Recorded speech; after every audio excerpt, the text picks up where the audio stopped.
get tons of questions about how the Liberty94 performs in a biscuit test for even cooking results all the way across the cooking grade. So on today's video, I'm gonna go ahead and set up some biscuits on here and show you exactly how it performs.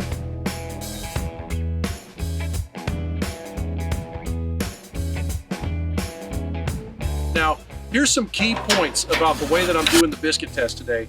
I'm gonna run the pit at 300 degrees. I think that's a good all-around cooking temp for most of these offsets. The other thing I'm gonna do is I'm not using biscuits from a can. I made these biscuits from scratch because that's the kind of biscuits I like to do. They're baking powder biscuits, so they're gonna be similar to what you would get in the can at the grocery store, but these are homemade. So I've never done a biscuit test with homemade biscuits before, so we'll see how that turns out. And also, just because I like you guys, I'm gonna give you my baking powder biscuits recipe in the comments on the video. Okay guys, let's talk about the FlowTuner Baffle Plate real quick. So on the Liberty94, you can remove the baffle plate from here, and I'm gonna show you kind of how I'm gonna set it up and how some other options while we're at it. Of course, here's your cooking grates. There's one level of cooking grates. Now, the baffle plate is right here, and then you can call this a scoop, you can call this a vertical baffle, you can call this any number of things. This baffle is removable in the sense that you can completely twist it out of the way and pull it up. We use 1/4 inch thick steel plate for this baffle, mostly because of its radiant heat, so it can absorb a lot of heat, and then you can get that radiant benefit like you would in a reverse flow off the plate. And then it's got these two dampers on it. The basic thing is you want to be able to get some airflow through this in an even cook left to right. On the Liberty94, we use these two dampers because I can open those a little bit or I can open them all the way. You don't need like a ton of air coming through here. You just want to get radiant heat through the plate if you can from the throat, and that's what's going to give you this dead even temperature. If you cook with this closed, it'll still work fine, but what's going to happen is that 100% of your air and all of your heat is going to go straight up, which could, in some scenarios, put a cooler spot right in front of the baffle.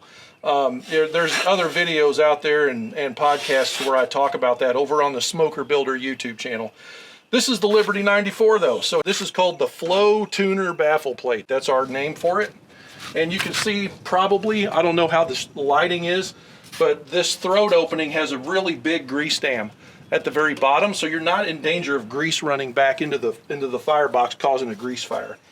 Now, this is what I call the firebox wall, or the throat side of the cook chamber. What we're going to do is we're going to use a measurement off of this wall out to dictate how far you place your plate. Now, if you're new to this, I recommend you start this plate about 3 inches off the wall. Now, I don't get a tape measure out and measure it. It's not that critical of a number. For those 3 fingers, 4 fingers, something like that, right now I'm about 4 fingers off that wall. And my dampers are all the way open. We're going to use it right there in that spot for this entire biscuit test. If you wanted to create a bigger temperature difference, you would move this plate out. If you wanted to have more real estate, you would move this plate closer. In other words, if you're trying to cram briskets or ribs or something on here, you can run this plate as far as the little feet, the tabs at the bottom, as far over as you want to where they touch. The goal is to encourage nature to do what it already wants to do. All of this heat wants to go up, and that's what we're just enabling it to do that. As it goes across the top of the cook chamber, we're losing all that radiant heat out the thickness of the steel. And when it gets back over here, we're letting it coast back down so that it'll go out the smokestack at great level.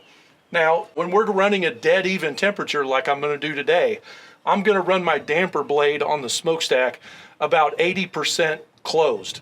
And the reason I'm going to do that is because I want to cause some undertow.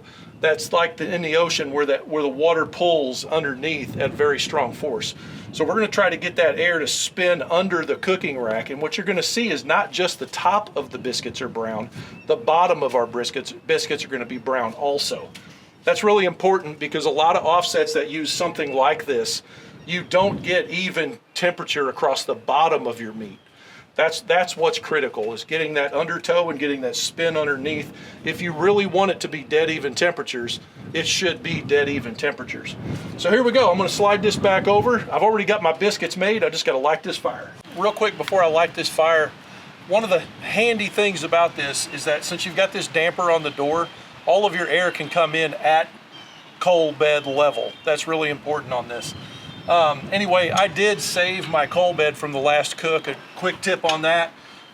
You've just made charcoal, so if you take the time when you're cleaning this out, you can actually like just take your fingers with gloves on and you can actually like pick up that coal bed and let a lot of the little fines fall in between your fingers, and then you can save out the good coal. Makes your pit a lot easier to start next time if you're not buying a lot of charcoal and stuff. Anyway, we're going to use the old weed burner for this today. Texas match.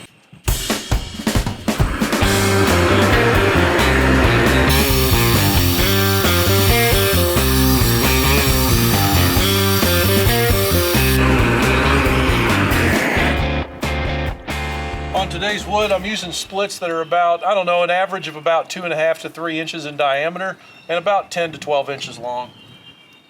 Once you get those coals lit, boy, you can feel that's super hot. Once you get those coals lit, you're going to lay your first layer of bridge logs across this way, if you've got coals in there already. Otherwise, you can lay them lengthways, but I'm going to do like this today. And then we'll put 2 on top, and we're going to let this thing just rock and roll for a little while. Once we get fully engulfed with flames, then I'm going to start to shut the door, shut my cook chamber door, and start to damper things down. But I want to get a really good bed of coals going and get a really good fire going.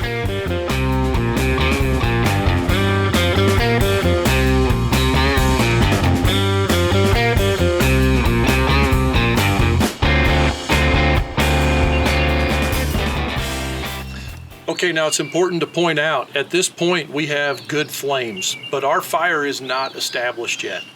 We want to wait until those top logs are starting to get charred. And what you'll see is they're burning on the bottom. If you were to close the door right now, the flames would actually die down and you would have smoldering. So you got to be patient and let that fire burn.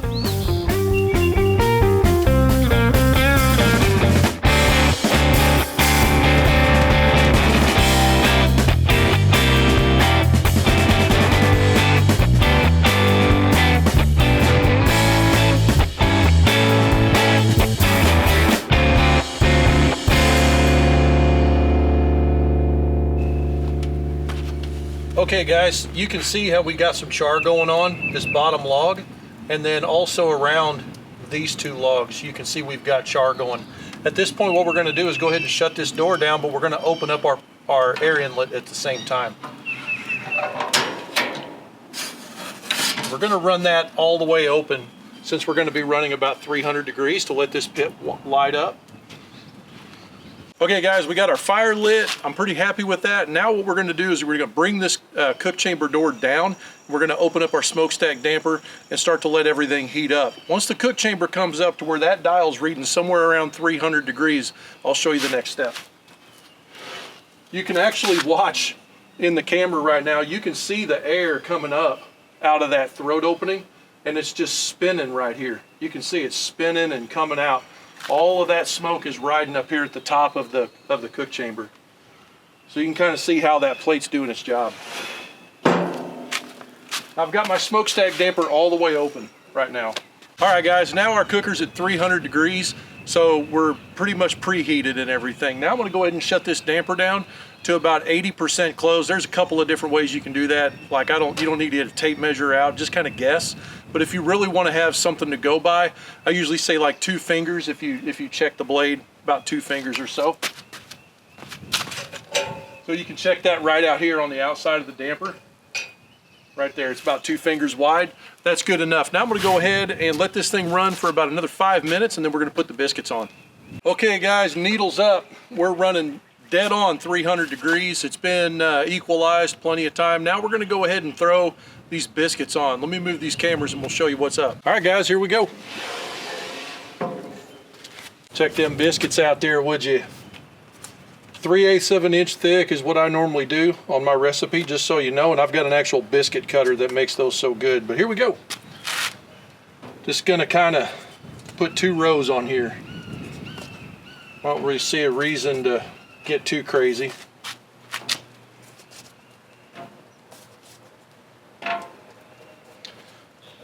like we got extras.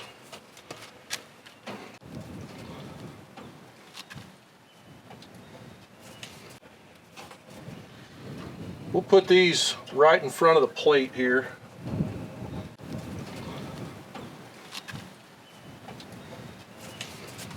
Looks like we can actually put more in. Let's put 3 in front of the collector. There. Where's the last one going, guys? Let's split these into 2 here. How about that? I like that. Get this one away from the thing. All right, guys, this is the arrangement. That's the collector end. We've got these right in front of the baffle plate. We'll see how those turn out. There you go. Okay, guys, it's been 20 minutes. I'm gonna go ahead and open this up and we're gonna check them out, see how they're doing. Now, typically when I'm baking these biscuits in the house on the regular oven, I'm usually running about 425 for about 12 minutes or so, 11 to 12 minutes. But anyway, let's see what we got right here on these biscuits. Guys, here's the moment. Okay. Haven't touched any of them yet. In all honesty, I did peek about 6 or 7 minutes ago just to see what they look like, but we haven't turned anything, we haven't moved anything. Just by looking at them, I think I want to give them probably another 5-6 minutes or so, something like that. So I'm going to go ahead and shut this door. Let our temperature come back up. When we get to 300, then I'm gonna let them rock just about another, like I say, probably about less than 10 minutes. So we'll do that here real quick and come right back. All right, guys, let's check on it. Here's what you got. Look at that, boy. So this is what it looks like on the cooker right now.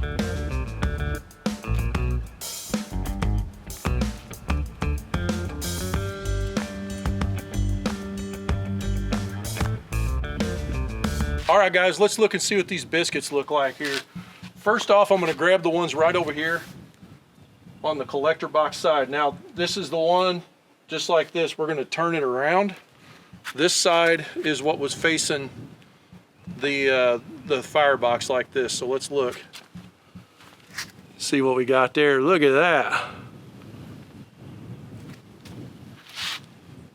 Can you see it on that camera? Mm-hmm. Yeah, I can see it. All right, now let's look at the bottom. You can see grill marks. That's pretty cool, but the color is good. Look good on the camera there? Looks good. Looks like a croissant. Like a croissant? All right, so here, this side was towards the firebox. I'm gonna put it back. Let's grab the one in the back next. That's the firebox side. Right there. That's the firebox side right there. Let's look at the bottom. Grill marks. We got some good grill marks there. Croissant. I think that's, the black is likely just dirt from the cooking grates, LOL. But as far as like, if I was cooking these in the oven, that is like the perfect golden brown. My editing skills are not that great, so I usually run unfiltered whenever I'm doing color and stuff.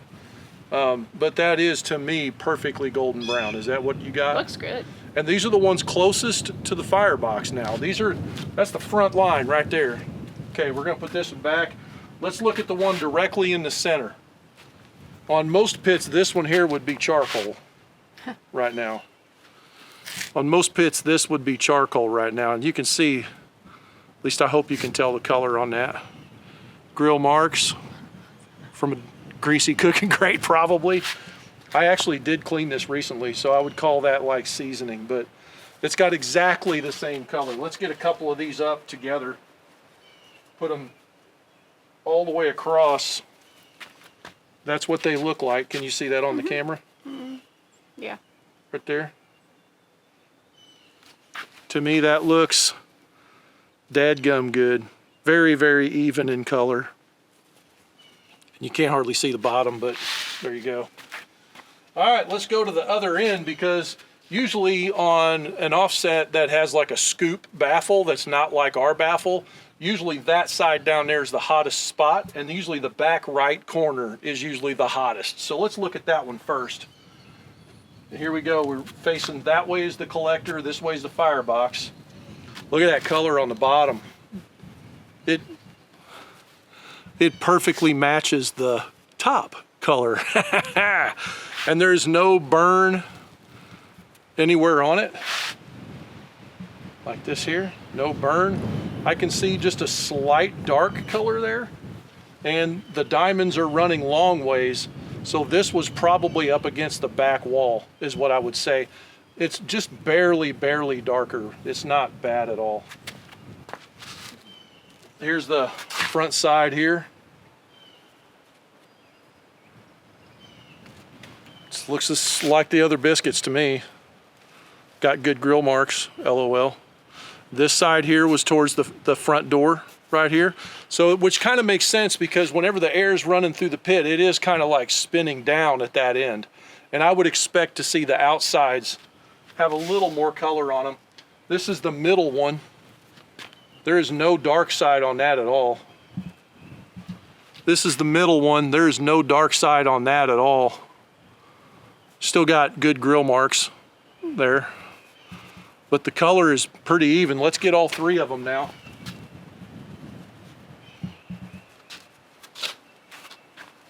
Here you go.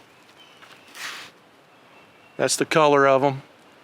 These were sitting like this in there. Can you see all three? Mm-hmm. Yes. There's the color of them. These were sitting in the chamber like that. They look dead even to me. I'm colorblind. What do you say, Mama? Yeah, just a little bit darker on the two outsides? outer ones. Yeah. Just on the outside here? Yeah. Cool. I don't know about you, but I'm ready to get some honey or some blackberry jelly and eat up. Now let's look at the middle. These two are in the dead center middle. And actually, let's compare it to the middle in the front. Can you see both? Yeah. That looks pretty dang outstanding. This is the middle one I picked up. Mm-hmm. There you go. Color on the bottom is identical. This is the middle one.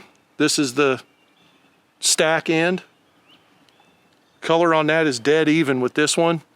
And then I'm crumbling this biscuit over here because I've held it so much, but the bottom color is just right on. All right. Look at this one here.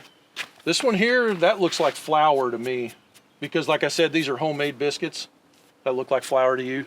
Yeah. Yeah, that's definitely not undercooked because the side is cooked. That color right there, I believe, is the flour on the grate, but I mean on the bottom of the biscuit, but check that out. Let's compare it to the one that was right in front of the throat. Look, they're dead even. All right, so this here, that white color there is just a little bit of flour from when I made the biscuits, I believe. But as far as this one was right up against the firebox on this side, so that's the firebox. This one here is in the middle. That's your color there. And then look at the color of them. Pretty happy. I'm really actually very happy with that. I can't wait to tear into some of these biscuits. Sounds like my buddy's coming. Mr. Aaron, he might want a biscuit. Let's get his opinion on this. So, here, come here. Everybody don't know this is my bro Aaron right here. What's this? And he had to come borrow my oxygen bottle. And Yes. so of course when you come to Frank's you're gonna go to work for a minute. So I just showed you my opinion on these biscuits and I want to get his opinion because he can actually see colors better than me. So here we go. You ready? Okay. For the big reveal. He hasn't seen them yet. Oh, okay, cover my eyes. All right. He has had my homemade biscuits before though. That doesn't look bad. Yeah, it's not bad, is it? No. So I went and got the honey bottle. Shout out to my buddy Kurt out in Illinois. The Blessed Bee Company. This is some very limited edition, very good honey. Remember this honey? Well, These bees were eating the peaches that fell on the ground. Now, hey, these are real biscuits. I mean, Yeah. last time they were plastic, but these are real. These are good. Yeah, those are homemade. These for are sure. very good. So here, look at the grill marks. Genuine. So this is the throat. I've left them in there just like they're supposed to be. I mean, you can't tell the difference. Yeah, they look all right, don't they? And then on the collector box side, he's Yeah. like, just give me the honey. This is the collector box side as well. So they're like They're right on. I wouldn't. In the middle, this is flour here. So if you get rid of the flour though. I don't know, man. They look like cooked biscuits to me. Biscuit test, you think it cooks even? Mm-hmm. Did we do okay? Yep. I think you guys did okay. Awesome. We'll see if Kurt screwed up with his honey. I know, right? Sometimes he'll give us the hot ones and won't tell us. Yeah. Man, Lisa's been eating that. Do me up there. Here, Mama. Oh, thank you. She gets some. Thank you, sir. Nice little snack before you go. I think this is my first biscuit taste test. It doesn't taste bad, does No. it? Oh. Oh, I felt a raindrop. We better hurry. All right, guys. So anyway, there you go. Biscuit test on the Liberty94. I think we crushed it. If you wanted to force this smoker to cook unevenly, you just move that plate around or just pull it out altogether. You're not stuck cooking dead even all the time. But in this case, if you really are seeking a pit that can cook 4 briskets at the same time, you don't have to flip and rotate and all that crazy. Here you go. This is it. Cheers.